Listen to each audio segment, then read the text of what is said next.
Hi everyone, and welcome to another conversation with Motor Age Magazine. I'm Shannon Brandyberry, Managing Editor of Motor Age, and today I am talking again with Chubby Frederick, who is the CEO of Automotive Training Institute, ATI, and Bryan Stasch, who is the Vice President in charge of Client Fulfillment. Today we're going to have a little discussion based off of Chubby's monthly columns that he writes for us called Profit Matters. This month we talked about when it is okay for your service writers and your service advisors to be a little bit pushier. So we're going to kind of expand upon that today as we talk. So let's jump right into it, guys. And Bryan, I'm going to start with you. Could you talk a little bit about what some of the vehicle systems are that you think it's okay for writers and advisors to push more than others? Great question, Shannon, and I'm going to rely on any safety-related issues, any safety concern related to any system. I would definitely feel it's okay to be pushy, and I would want to do whatever I can to verify or share with the customer, not necessarily, well, prove, if you will, why it's a safety issue and why I might be a little bit pushy. And we also, fortunately enough, a lot of us have the Motorist Assurance Program or the MAP program to help us with some guidelines or to share with the consumer why it's okay to be a little pushy. Great point. That's great. Well, I will set this for both of you then. Either one can answer. Obviously, it's also important, to read the customer and the type of relationship that you as a service writer or a service advisor has with them. When you go about designing your approach, if you've known them for years or if they're more of a coupon shopper, first-time visitor. While getting the message across to everyone is important, do you have any tips on how service advisors can approach the different types of customers? Oh, I definitely do, and I think I'll go first here on this one. We are big believers here at ATI in working with service advisors and identifying what we call buying personalities, but it really is about what's most important to the customer. What do they use the car for and things of that nature, because whatever they use that particular car for, there's going to be benefits that apply. But I'd also want to believe I could use that to the same degree with a safety issue, and I'd be very, very careful with the crash, burn, and die method. Do this or you're going to have an accident. That's just not correct. But I'd want to share with them why it's important based off of what they use the car for, whether it is the family truckster, whether it's just the vacation vehicle or just getting back and forth. I would use that. But what I am not sure a lot utilize is a lot of information we have from either articles or technical service bulletins or any type of information we can get third party and print black and white and be able to share that with Mr. and Mrs. Customer. Anything from the tire manufacturers that say something about a tire when. Anything from a suspension company or shock or strut company when they say that worn struts increase braking distance and things of that nature. So not only knowing who they are, what do they use the car for and what that relationship is, but anything that I could have black and white and be able to use as a sales aid, if you will, with the customer, but it's got to be black and white, and the more of that you can get, the better. Sounds good. Chubby, did you have anything that you wanted to add to that? I would say, Shannon, that it depends what's in it for them. We always have to remember to ask a lot of questions and try to figure out, what's in it for the customer. Because many times they'll have 2 or 3 cars in the family, and each car will represent something different to them. And as Bryan was indicating, we call them buying personalities. In other words, you could have a performance driver in one particular car who's doing track days and is very interested in the performance of the car, and then you could have a basic transportation vehicle in the driveway where you only care about getting to A to B. And then we have a lot of customers that really love their car. It's a satisfaction of emotion buying personality. It makes them feel good when they drive it. So they're really into the appearance of it and the way it feels and looks when they drive. So in order to try to figure that out, you really can't judge a book by its cover, and you have to take the time to ask a lot of questions so you really truly understand, because the big mistake that many service advisors make is they just assume when they see a certain type of vehicle that that driver must be that buying personality, and then they start hitting them with the wrong benefits, and it turns the customer off, and consequently, you know, the customer's not interested in making the investment in the car. There goes the sale. Well, kind of tying into that, and Bryan hit on this a little bit with getting something in black and white.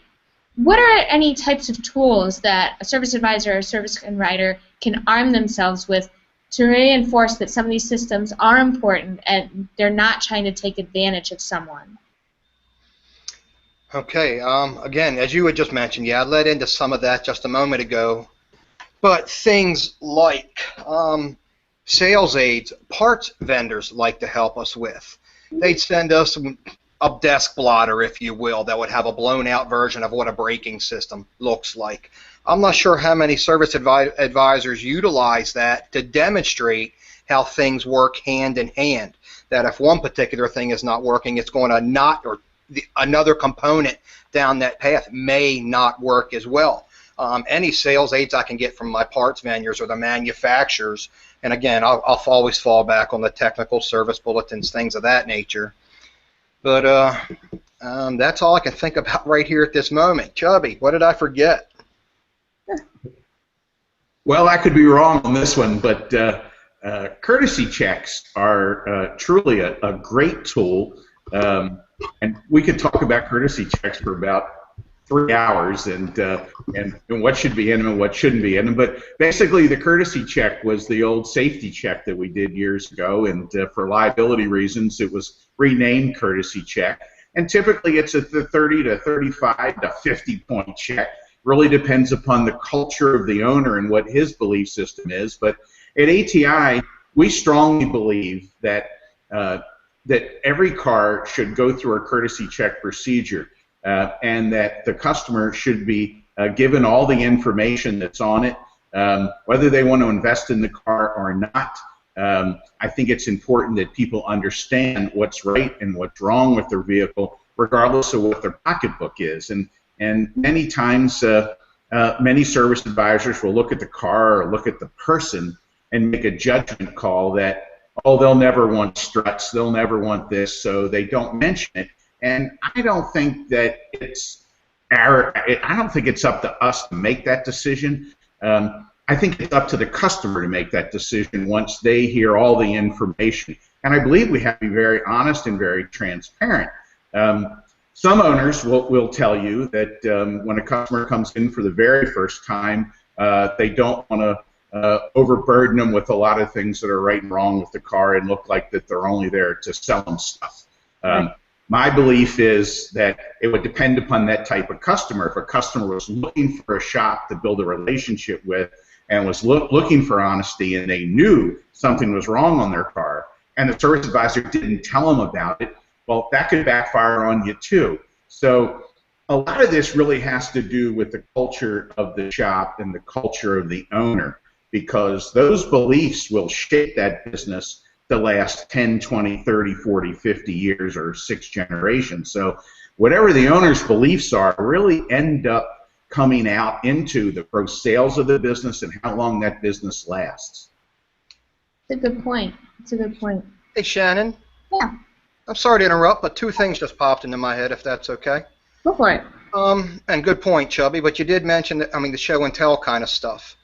Back in the day, I always had my wall of shame, which basically was just parts that came off of automobiles for things that you never thought would happen or never saw something that bad.